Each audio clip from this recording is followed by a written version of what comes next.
Salam,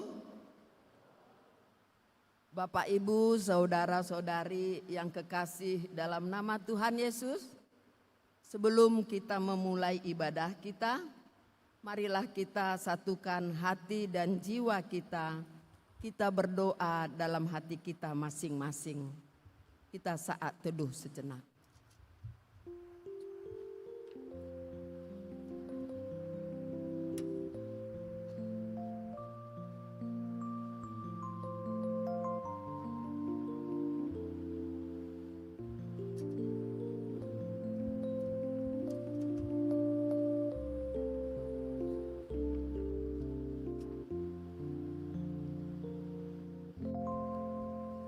Amin. Kita puji Tuhan, kita bernyanyi dari pelengkap Kidung Jemaat nomor 2 ayat 1.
Di dalam nama Allah Bapa dan nama anaknya Tuhan Yesus Kristus dan nama Roh Kudus, Khalik langit dan bumi. Amin. Sama seperti bayi yang baru lahir, ia selalu ingin akan air susu yang murni dan yang rohani, supaya olehnya kamu bertumbuh dan beroleh keselamatan, jika kamu benar-benar telah mengecap kebaikan Tuhan. Bersorak-sorailah bagi Allah kekuatan kita. Bersorak-sorailah bagi Allah Yakub. Haleluya.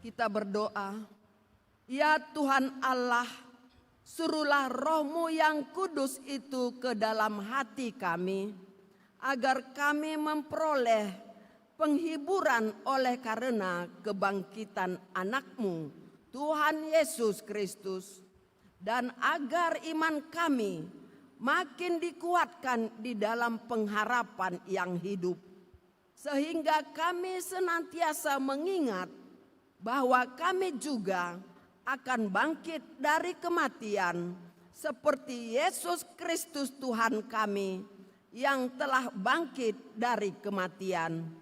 Amin. Jemaat dipersilahkan duduk kembali. Untuk menyambut pembacaan firman, kita bernyanyi dari Kidung Jemaat nomor 322 ayat 3 sampai 5.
Marilah kita mendengar firman Tuhan sebagai pendahuluan khotbah pada Minggu Quasi Monogeniti, yang artinya seperti bayi yang baru lahir, dengan tema hidup dalam kekudusan, yang diambil dari Imamat pasal 20 ayat 1 sampai dengan ayat 7. Kita baca secara responsoria. Di ayat 7 kita baca bersama-sama. Dengan tema kudusnya umat Tuhan.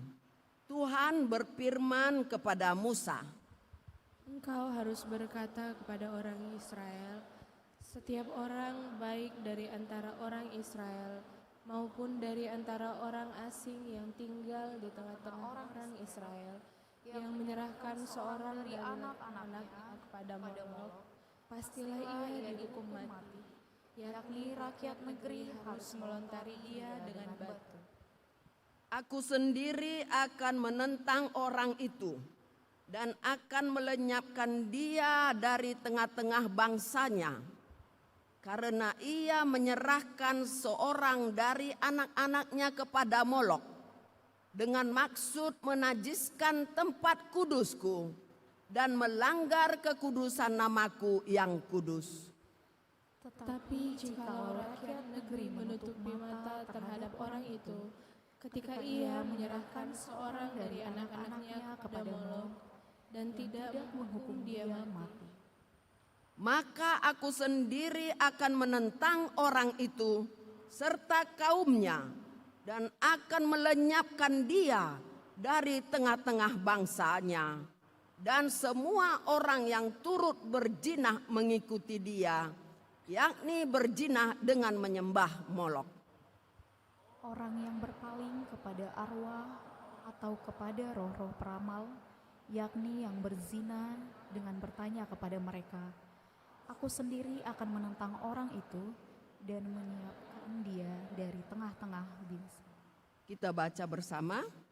Maka kamu harus menguduskan dirimu dan kuduslah kamu, sebab akulah Tuhan Allahmu. Demikian firman Tuhan. Berbahagialah setiap orang yang mendengar firman Allah, yang menghayati serta melakukannya. Amin. Untuk menyambut doa pengakuan dosa, kita bernyanyi dari Kidung Jemaat nomor 32 ayat 1 dan 2.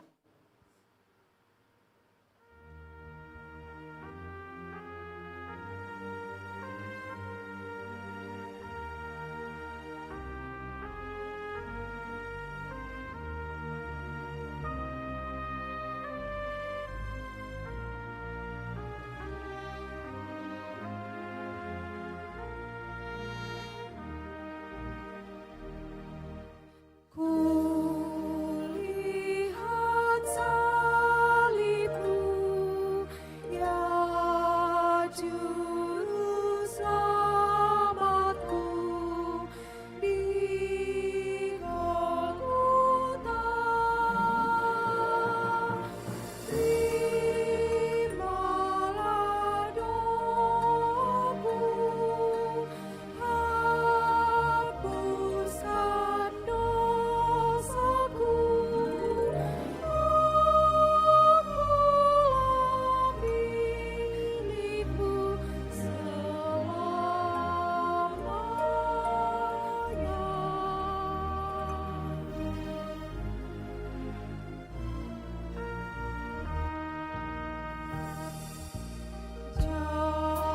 Jadikan kuasa-Mu di dalam hatiku, api kudus,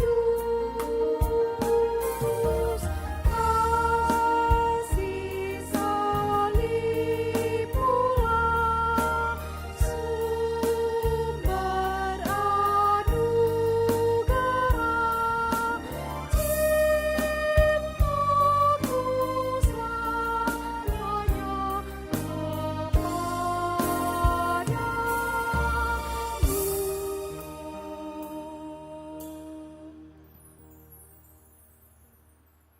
Saudara yang dikasihi Tuhan Yesus Kristus, dalam perjalanan hidup kita sepanjang minggu yang lalu, tentu kita tidak luput dari berbagai kesalahan dan dosa yang kita sengaja maupun tidak sengaja terhadap saudara-saudara kita maupun di tengah keluarga yang telah menyinggung perasaan dan melukai hati mereka, terlebih kepada Tuhan.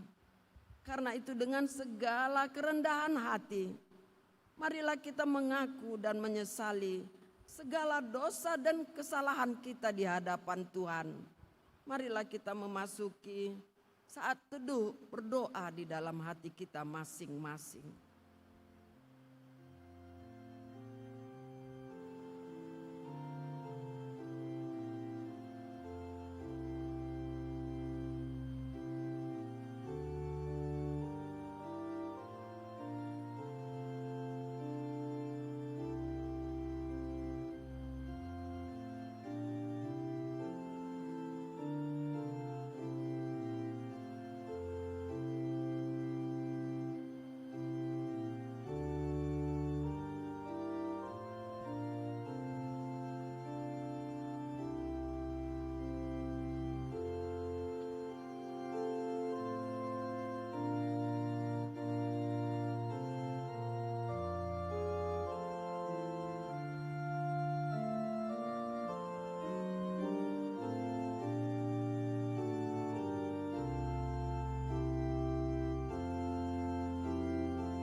kita berdoa.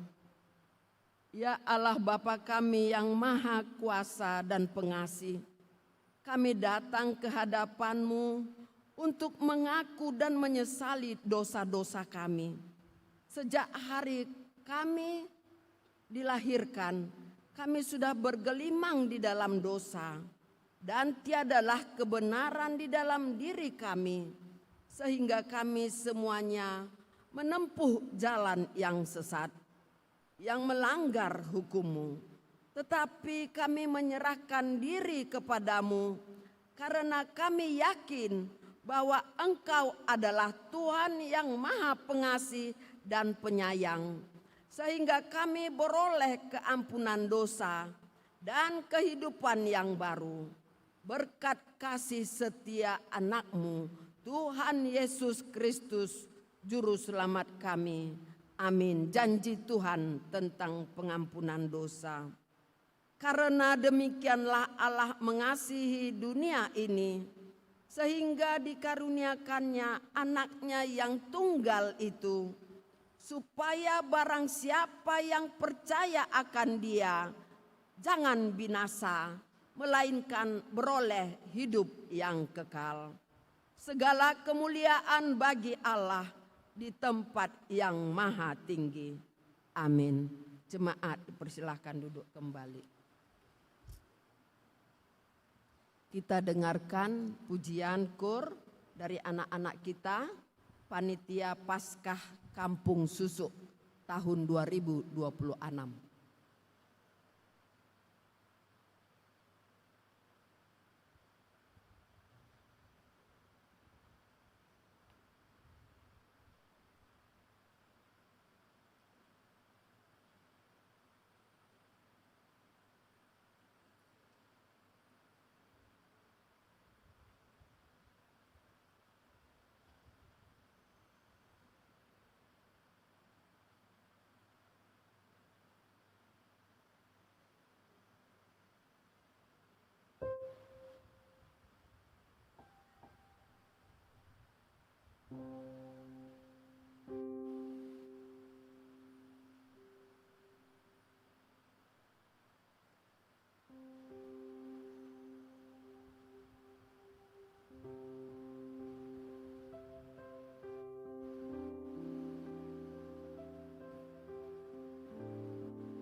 Kita bernyanyi.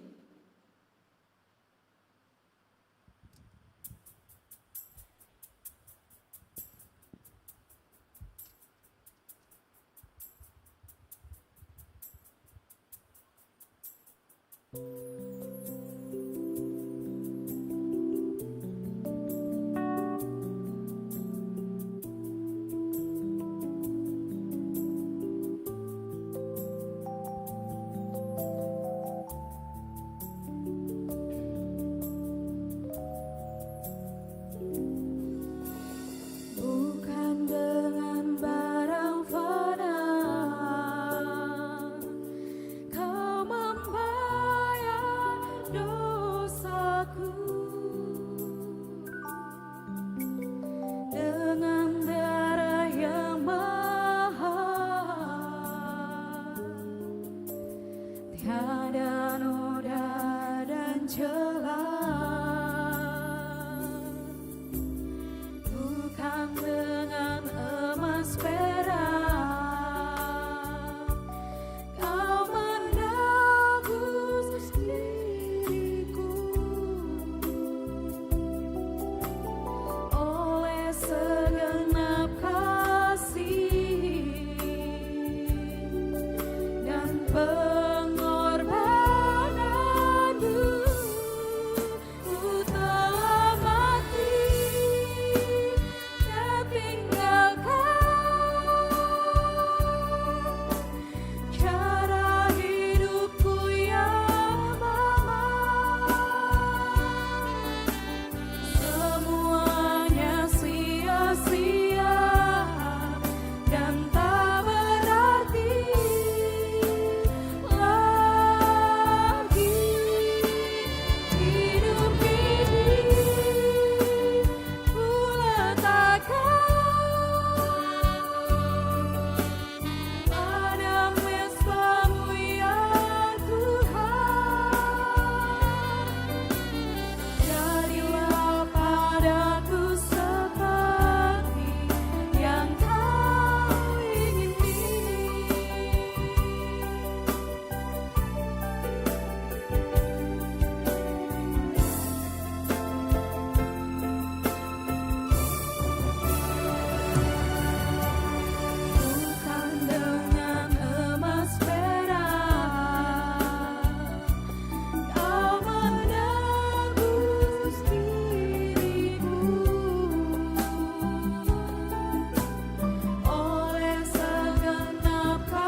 Marilah kita mendengar firman Tuhan sebagai petunjuk hidup baru yang diambil dari 1 Petrus pasal 2 ayat 9. Demikian firman Tuhan.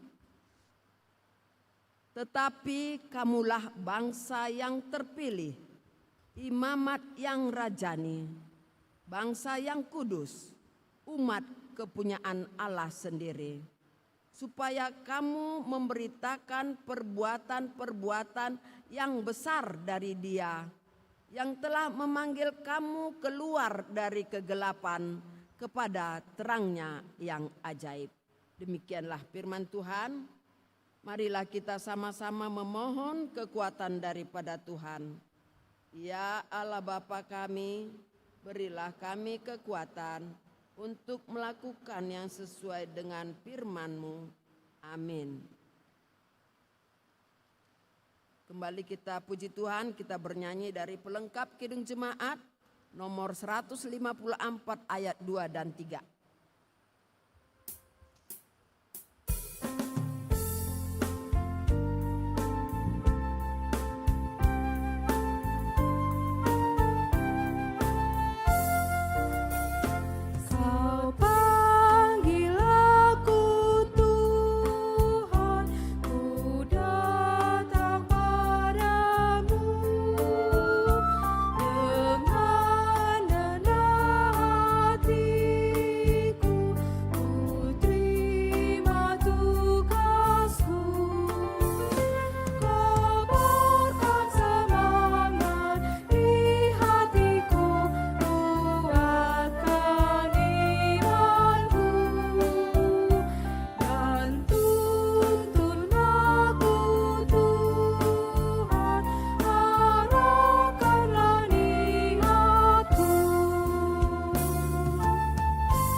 Marilah kita bersaksi mengikrarkan pengakuan iman kita bersama jemaat pada segala abad di seluruh dunia ini. Kita ucapkan bersama-sama, aku percaya kepada Allah Bapa yang Maha Kuasa, Khalik langit dan bumi.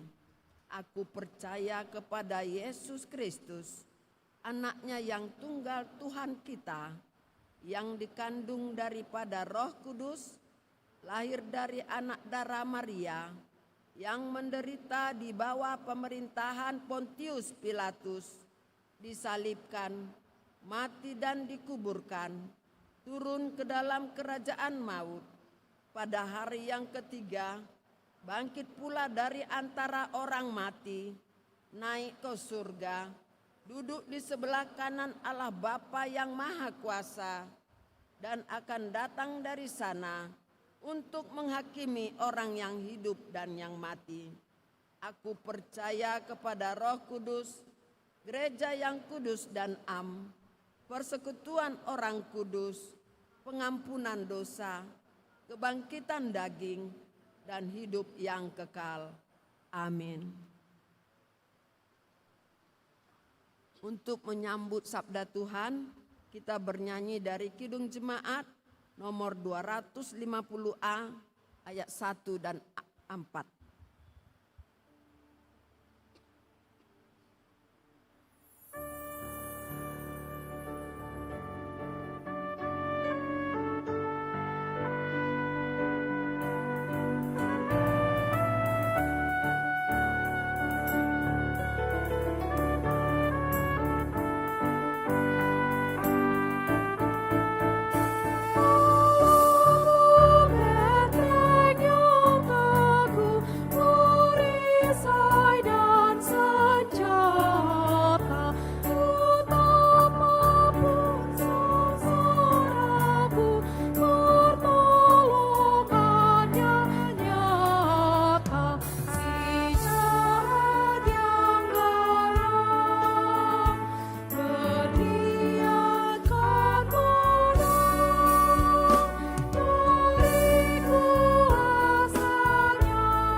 Kita berdoa, damai sejahtera dari Tuhan Allah Bapa kita, itulah yang melampaui segala hati, akal dan pikiran kamu sekalian, di dalam Kristus Yesus Tuhan kita. Amin. Shalom bagi kita semua Bapak Ibu. Bapak Ibu Saudara yang dikasihi dalam Tuhan Yesus Kristus.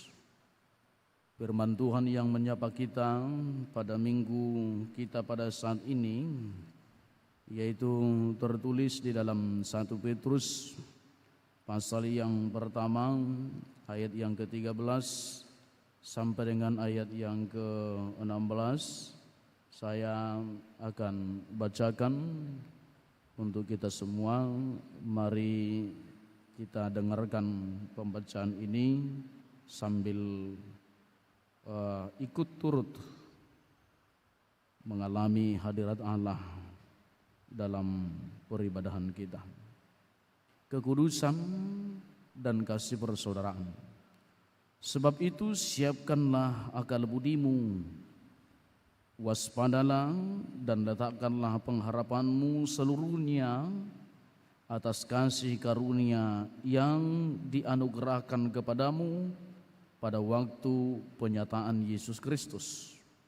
Hiduplah sebagai anak-anak yang taat dan jangan turuti hawa nafsu yang menguasai kamu pada waktu kebodohanmu.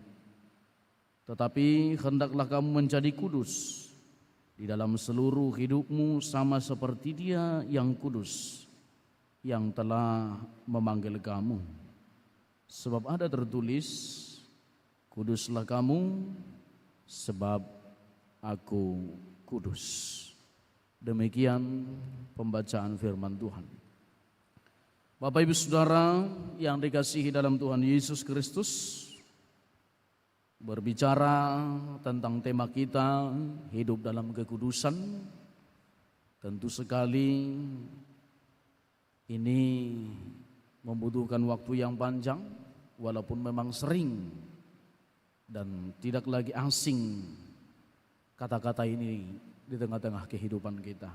Tetapi bagaimana Alkitab mencatat dan bagaimana Alkitab berkata tentang kekudusan itu, mungkin juga ada banyak perbedaan-perbedaan yang muncul di tengah-tengah komunitas Kristen. Bahkan dalam pola pikir kita yang hadir pada saat ini mungkin saja bisa mengalami perbedaan tentang pandangan kekudusan itu. Namun secara global kita yakin dan kita pahami bahwa dunia yang kita huni ini ada catatan yang berbeda. Alkitab dengan pandangan seorang teolog yang bernama Rudolf Bultmann yang mengatakan bahwa dunia ini akan semakin baik. Dia mengutip teks dari Alkitab bahwa dunia ini akan semakin menuju kepada kebaikan karena Yesus akan menebus dan telah menebus dunia ini dari segala dosa dan kejahatannya. Dia punya dasar yang demikian. Namun secara menyeluruh kita membaca Alkitab, pada dasarnya dunia ini gambaran dari kitab-kitab yang kita baca, termasuk Perjanjian Baru, menggambarkan bahwa dunia ini semakin ruyam, dunia ini semakin jahat, dan dunia ini semakin penuh dengan kedagingan ataupun hawa nafsu atau keinginan-keinginan dunia yang semakin mencuat di tengah-tengah kehidupan kita.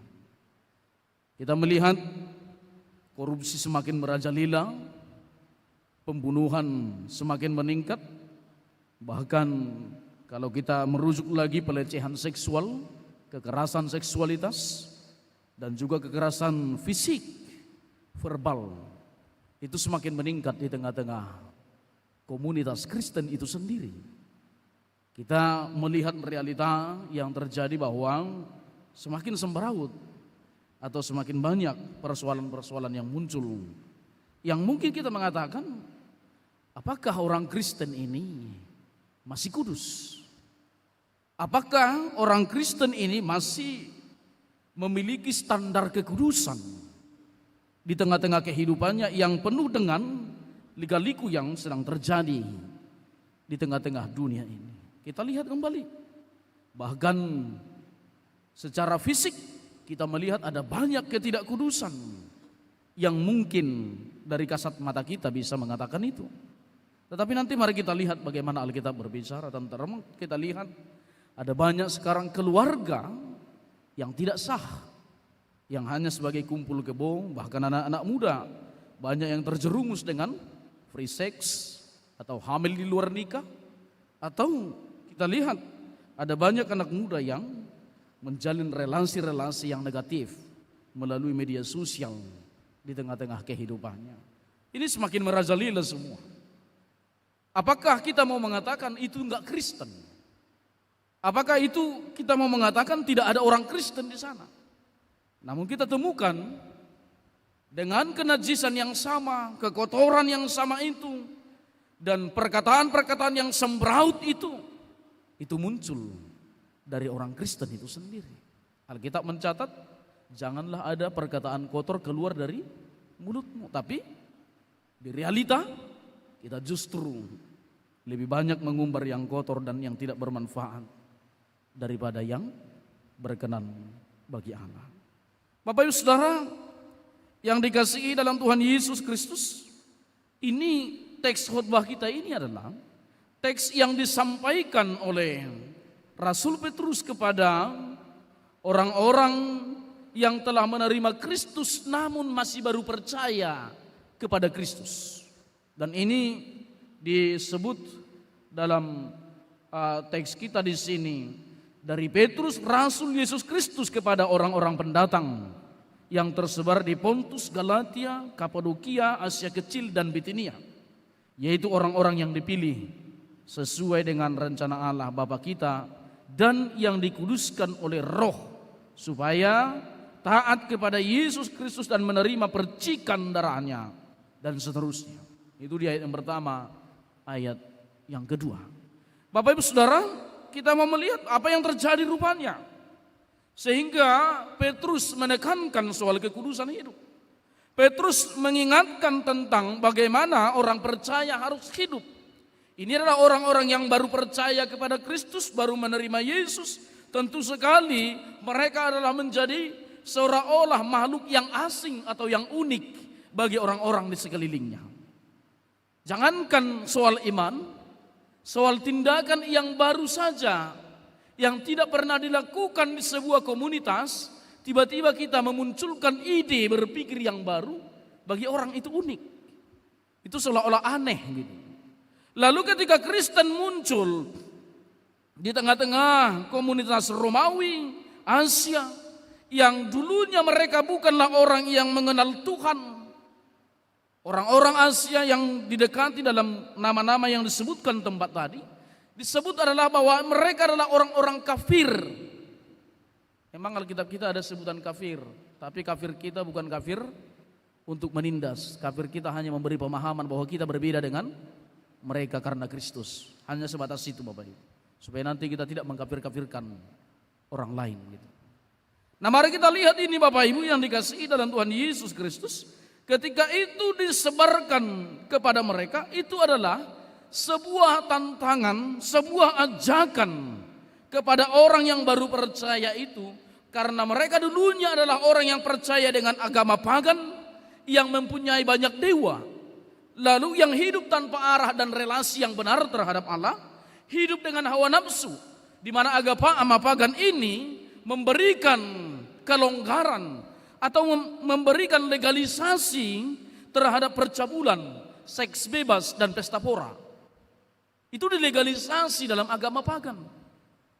Lalu mereka lebih cenderung terkadang untuk memisahkan diri dari sini karena mereka sudah dulunya hidup di sana, lalu untuk pindah ke cara yang baru, yaitu mengkat ini dari hidupnya, itu kan butuh proses yang harus matang. Butuh proses yang kuat, yang begitu dalam di tengah-tengah kehidupan mereka. Sehingga ini gak butuh, harus keseriusan yang penuh, tidak boleh main-main. Itu makanya Petrus menyebutkan, sebab itu siapkanlah akal budimu. Yang pertama disiapkan adalah akal budinya. ketika akal budinya sudah mengerti mana yang benar, mana yang salah, mana yang kudus, mana yang najis, mana yang tidak berkenan bagi Allah, mana yang bersifat duniawi, maka itu akan tercerahkan. Bapak Ibu, akan sangat susah orang menerima kebenaran sebelum ada pencerahan bagi hidupnya. Maka yang dicerahkan terlebih dahulu adalah akal budi. Karena kalau akal budinya tidak tercerahkan, maka perilakunya, tindakannya pasti akan tidak juga tercerahkan. Jadi makanya Petrus menyebut di sini masalah akal budi. Dia katakan, sebab itu siapkanlah akal budimu. Siapkanlah. Berarti ini seolah-olah ini bentuk peperangan. Dan kata siapkanlah di sini itu lebih condong kepada ikat pinggang yang diikatkan sebagai kesiapan untuk berperang atau bekerja dalam tradisi-tradisi di Asia waktu itu. Jadi ketika di Asia itu diikat pinggang berarti dia sedang siap-siap, tidak lagi main-main atau sudah akan bergerak untuk masuk ke dalam pekerjaannya atau aktivitasnya. Maka ketika dikatakan di sini siapkanlah akal budimu, berarti dia sudah mematangkan dulu. Jangan takabur, jangan gampang berucap, dan jangan gegabah untuk bertindak. Siapkan dulu akal budi, lalu dikatakan di sini waspadalah dan letakkanlah pengharapanmu seluruhnya. Ada kewaspadaan supaya hati-hati dalam bertindak dan mengambil keputusan di tengah-tengah kehidupannya. Sebelum ke sana Bapak Ibu, sebelum kita kaji lebih dalam tentang kekudusan itu, maka kita melihat di sini kira-kira apa yang terjadi dalam perjanjian lama tentang kekudusan itu. Alkitab perjanjian lama mencatat bahwa kekudusan itu yang pertama muncul adalah di dalam imago Dei, kesegambaran antara Allah dengan manusia. Sehingga waktu itu dalam imago Dei itu ketika manusia menjadi gambar dan rupa Allah yang seutuhnya dalam penciptaan itu, manusia punya relasi yang terpusat kepada Allah. Manusia bisa berkomunikasi dengan Allah yang Maha Kudus tanpa ada ketakutan dan tanpa Allah harus membelakangi mereka berbicara. Lalu ketika manusia jatuh ke dalam dosa, putuslah relasi ini. Lalu manusia menjadi tercemar, manusia menjadi berdosa, kotor, najis dalam kehidupannya. Lalu dia tidak bisa lagi berkomunikasi seperti bagaimana di Taman Eden kepada Allah itu sendiri. Itu artinya kita melihat bahwa dosalah yang membuat manusia itu tidak kudus. Dosa itulah yang membuat manusia mengalami keretakan dengan Allah yang Maha Kudus. Lalu dalam Keluaran 20 ayat yang pertama sampai dengan ayat yang ketiga Allah menegaskan tentang kekudusan itu. Allah berbicara di tengah-tengah hukum Taurat dasatitah yang pertama sampai dengan dasatitah yang ketiga.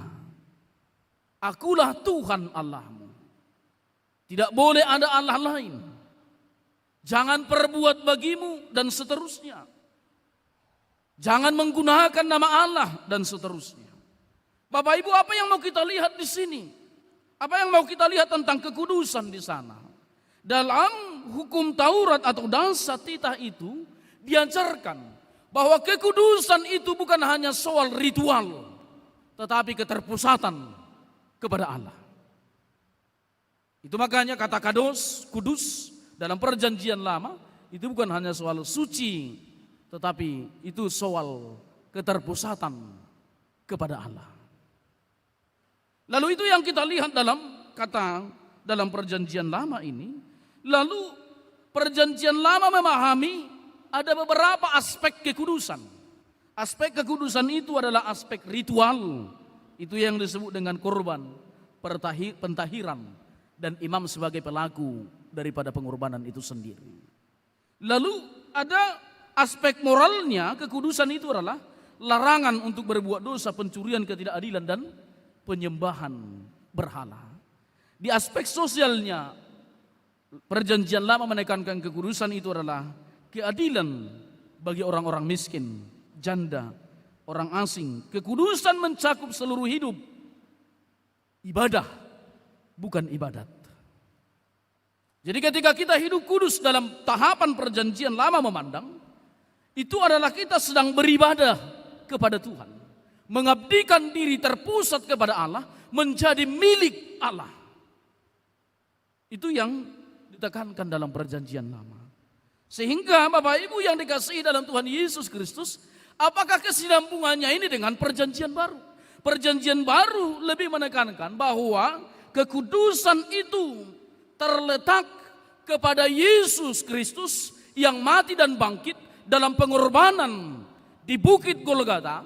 Maka darah yang kudus itu tercurah atas kita orang yang berdosa untuk menguduskan kita. Sehingga Alkitab perjanjian lama dan perjanjian baru sebenarnya sinkron. Memahami kekudusan itu bukanlah upaya kemanusiaan, tetapi itu adalah anugerah daripada Allah itu sendiri. Itu pemberian Allah. Karena kita berimago Dei pun, itu karena Allah yang memberi. Lalu ketika kita hidup dalam perjanjian baru, bertemu dengan Yesus, maka kita berani berkata, hidup yang kuhidupi bukan hidupku lagi, tapi Kristus yang hidup di dalam aku. Jadi dia yang berotoritas, dia yang mengendalikan kita. Lalu Yesus pernah juga berkata dalam kitab Yohanes, sebab kamu tidak bisa berbuat apa-apa tanpa aku. Maka kalau kita mengatakan kekudusan itu mau kita kejar, tidak. Alkitab kita, kekudusan itu adalah anugerah. Dan di ayat yang kita baca tadi, di ayat yang ke-15, tetapi hendaklah kamu menjadi kudus dalam seluruh hidupmu sama seperti Dia yang kudus, yang telah memanggil kamu.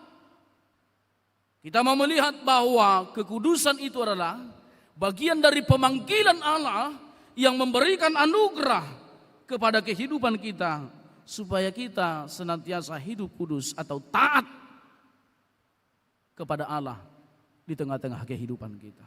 Bapak Ibu Saudara yang dikasihi dalam Tuhan Yesus Kristus, kita melihat bagaimana tadi kekudusan itu diperhadapkan dalam Alkitab kita. Lalu Bapak Ibu Saudara yang dikasihi dalam Tuhan Yesus Kristus, dalam realita kehidupan kita ada beberapa pandangan yang muncul tentang bagaimana kita menanggapi dunia ini yang kita pandang. Dunia ini sedang rusak atau dunia ini sedang najis, maka butuh untuk dikuduskan. Yang pertama, kita ada di tempat yang berpandangan yang disebut dengan eskapisme.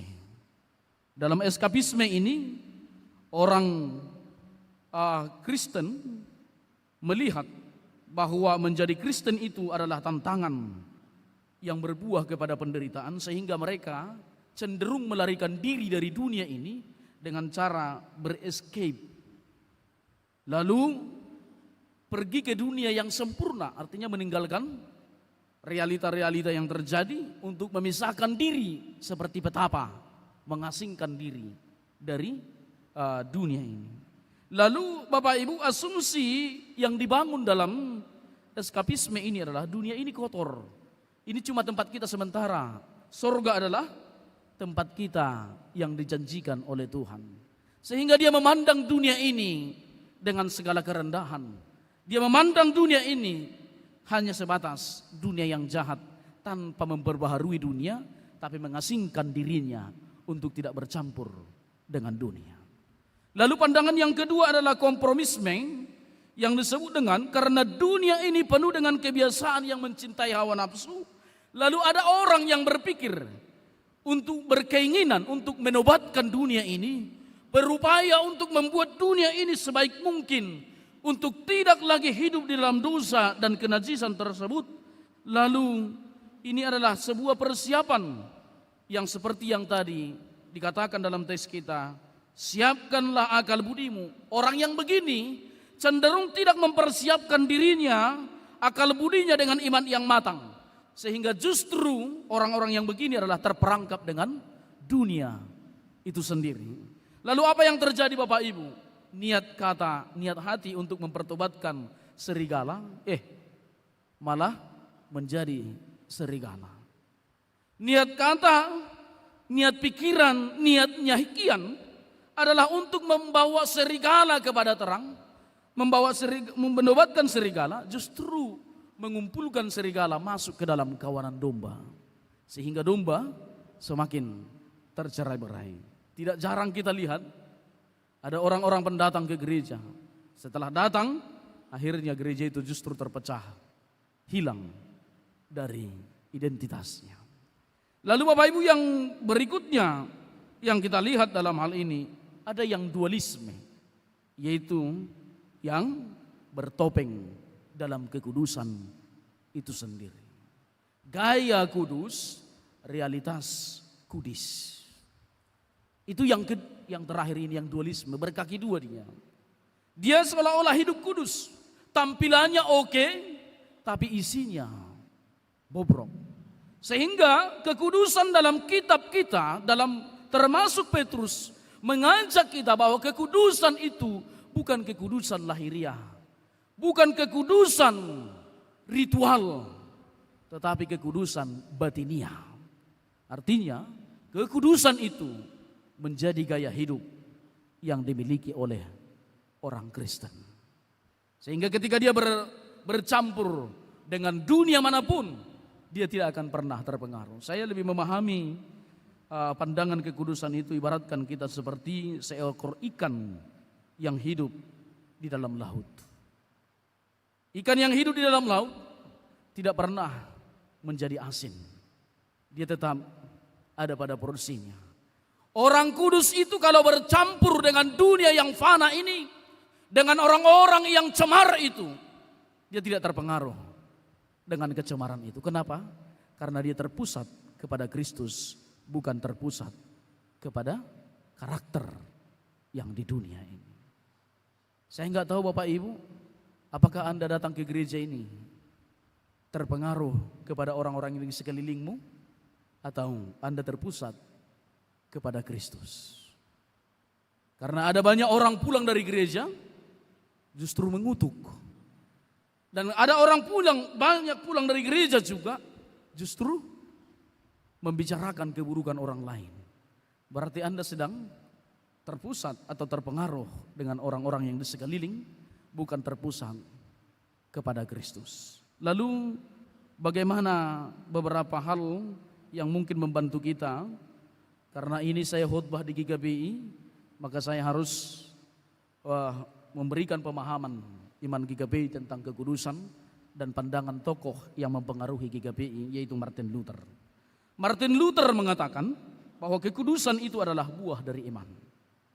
Jadi iman itulah yang membuat kita mampu untuk hidup kudus. Iman itu bisa kita sebut bahwa iman itu adalah keyakinan kepada Kristus. Maka Martin Luther ini memandang kita kudus bukan untuk diselamatkan, tapi kita kudus karena sudah diselamatkan. Keselamatan yang kita terimalah yang membuat kita hidup kudus. Kan begitu. Satu pun di antara kita yang hadir di sini, termasuk saya, kita bukanlah orang kudus dengan diri kita. Tapi kita harus berani mengklaim diri kita bahwa saya adalah orang kudus karena Kristus telah menguduskan saya dengan darah yang kudus. Itu saya kira pemahaman yang harus kita bangun melalui Martin Luther ini. Sehingga kita berani mengatakan dalam pengakuan iman percaya, aku percaya kepada Roh Kudus, gereja yang kudus dan persekutuan orang-orang kudus. Ini persekutuan orang-orang kudus. Bukan karena dirinya, tapi karena Tuhan Yesus menguduskan kita. Jadi keselamatan yang kita terima dari Yesus membuat kita menjadi orang yang dikuduskan. Bukan berarti kita tidak pernah berdosa, tapi dosa kita diampuni sehingga kita mengalami kekudusan itu sendiri. Lalu Bapak Ibu Saudara yang dikasihi, dalam Tuhan Yesus Kristus, Martin Luther memandang kekudusan itu bukanlah syarat, tapi itu adalah buah dari keselamatan.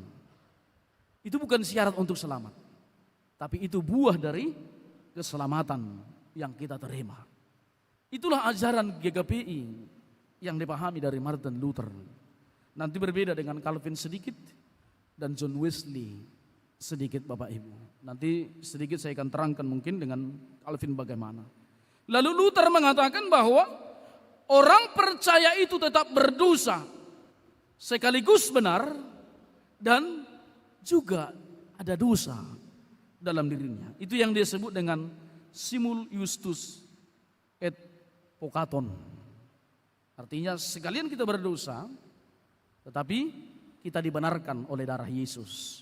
Pembenaran itulah yang membuat kita. Itu makanya sangat dekat pemahaman ini dengan apa yang dikatakan oleh Paulus. Sebab kamu diselamatkan bukan karena hasil usahamu, dalam Efesus 2 ayat yang ke-8 sampai yang ke-9. Itu adalah pemberian Allah semata. Lalu Calvin menyebut begini, kekudusan bukti persatuan dengan Kristus. Artinya kita kudus kalau kita menyatu dengan Kristus. Kalau tidak menyatu dengan Kristus, maka kita tidak akan kudus. Karena Kristuslah yang menguduskan begitu. Keselamatan mencakup justification, pembenaran, pengudusan. Jadi Calvin ini memandang sebagai seorang hukum, ahli hukum, dia memandang bahwa pembenaran itu diperlukan untuk menguduskan kita.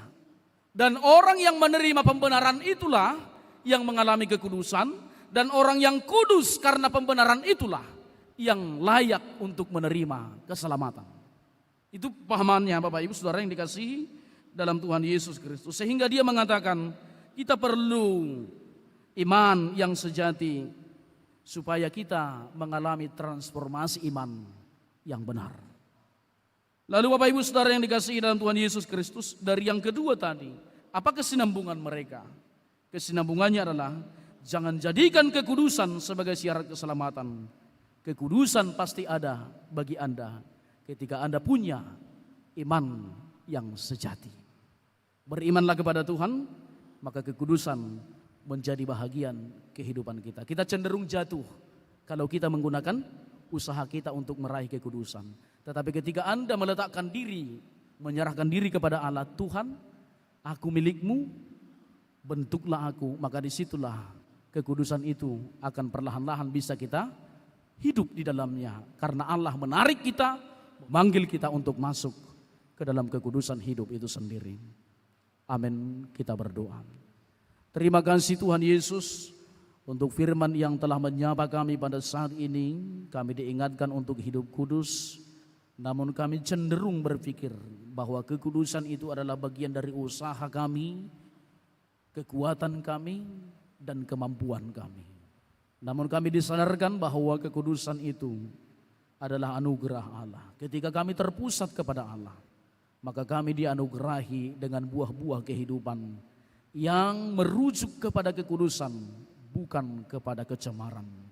Sebab buah daripada pertemuan dengan Allah adalah hidup kudus. Karena itu mampukan kami, biarlah Roh Kudus menuntun kami agar kami memusatkan diri kepada Allah dalam segala aspek kehidupan kami, dalam segala tindakan dan relasi yang kami bangun bagi Allah, bagi sesama, dan bagi ciptaan di tengah-tengah dunia ini. Sehingga kami benar-benar mengalami bahwa Allah hadir di dunia ini untuk membentuk kami dan menata kami untuk menyerupai dan meniru Allah di tengah-tengah kehidupan kami, menjadi imitasi Allah, imitasi Kristus yang hidup di dalam kekudusan. Sebab Kristuslah yang kudus itu yang menguduskan kami dalam keberdosaan kami. Berkatilah seluruh umat-Mu yang hadir pada saat ini, agar mereka melepaskan diri dari upaya-upaya yang sia-sia, tetapi memusatkan diri kepada Allah yang akan menuntun kepada sukacita, menuntun kepada damai sejahtera dan kekudusan di tengah-tengah kehidupan kami. Berkati setiap orang yang sakit hari ini, agar mereka dipulihkan di dalam Yesus.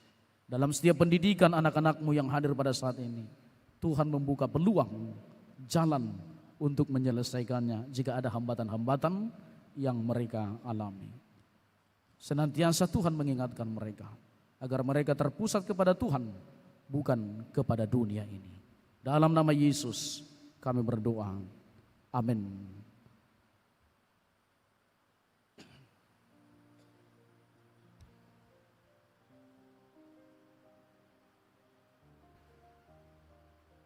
Kita persiapkan hati kita untuk memberikan persembahan, kita bernyanyi.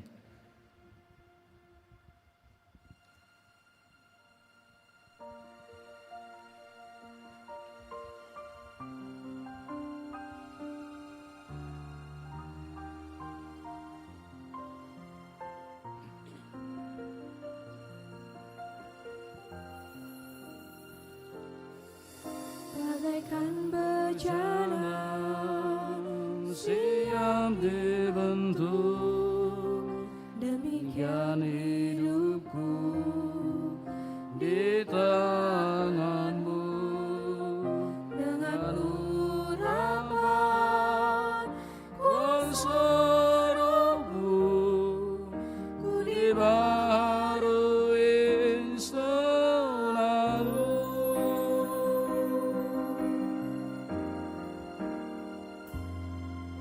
jadikan ku Allah dalam rumahmu, inilah hidupku di tanganmu.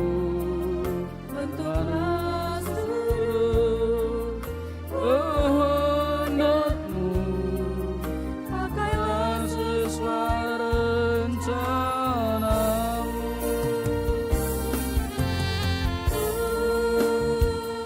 Kau sepertimu Yesus, sempurnakan selalu dalam senam jalanku, memuliakan namamu.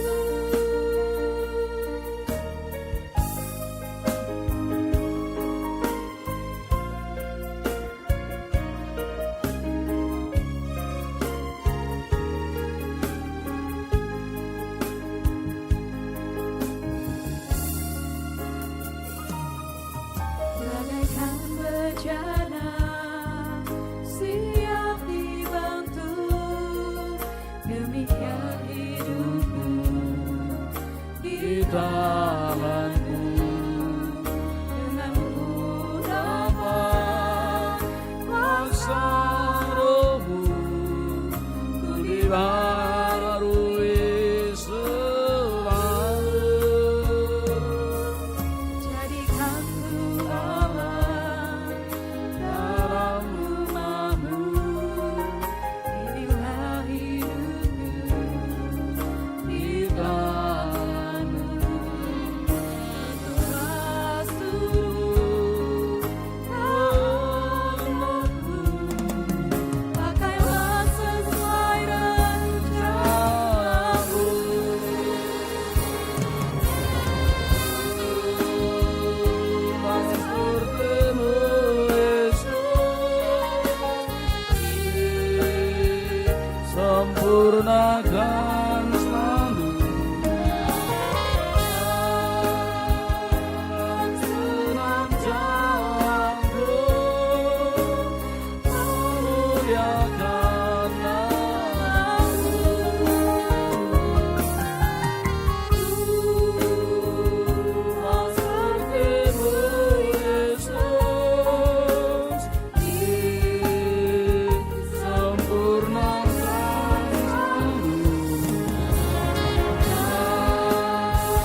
Firman Tuhan yang meneguhkan kita untuk memberikan persembahan kepada Tuhan tertulis dalam Roma pasal yang ke-12 ayat yang pertama. Karena itu saudara-saudara, demi kemurahan Allah aku menasihatkan kamu supaya kamu persembahkan tubuhmu sebagai persembahan yang hidup, yang kudus dan yang berkenan kepada Allah. Itu adalah ibadahmu yang sejati. Demikian firman Tuhan, kita serahkan persembahan kita.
Jemaat kami undang untuk berdiri.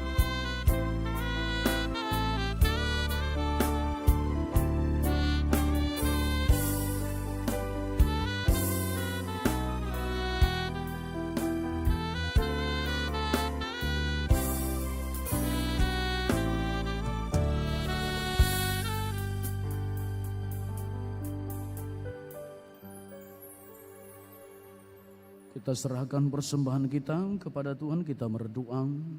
Ya Allah Bapa kami yang ada di surga, kami mengaku dengan setulus hati Engkaulah sumber segala berkat dan karunia dalam hidup kami. Di sini kami memberikan persembahan kurban syukur kami kepadamu.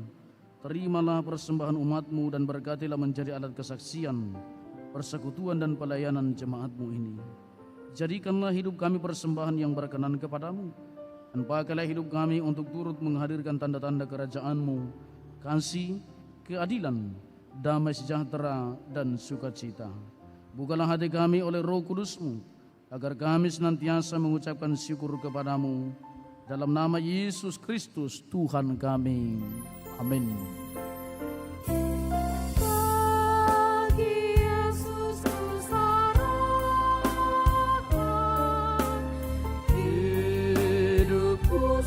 Seluruhnya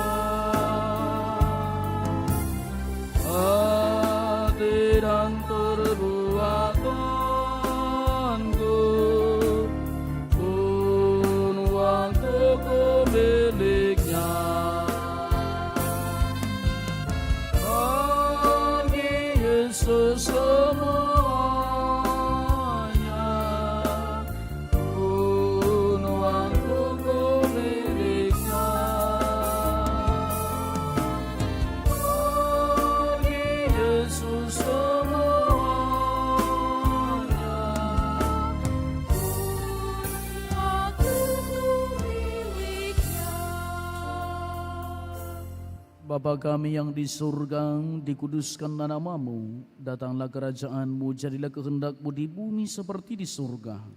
Berikanlah kami pada hari ini makanan kami yang secukupnya, dan ampunilah kami akan kesalahan kami seperti kami juga mengampuni orang yang bersalah kepada kami.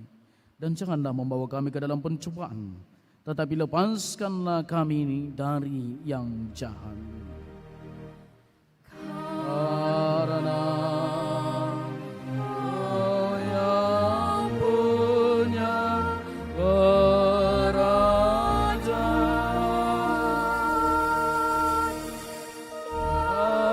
dan kekuasaan dan kemuliaan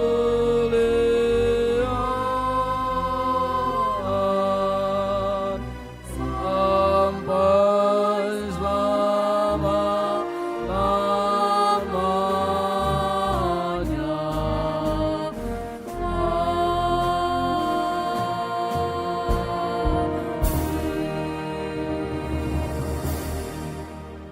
Jemaat yang dikasihi Tuhan Yesus Kristus, terimalah berkat dari Tuhan Allah Bapa kita dan pulanglah di dalam damai sejahtera.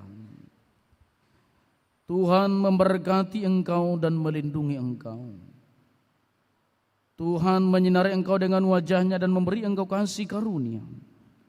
Tuhan menghadapkan wajahnya kepadamu dan memberi engkau damai sejahtera. Amin.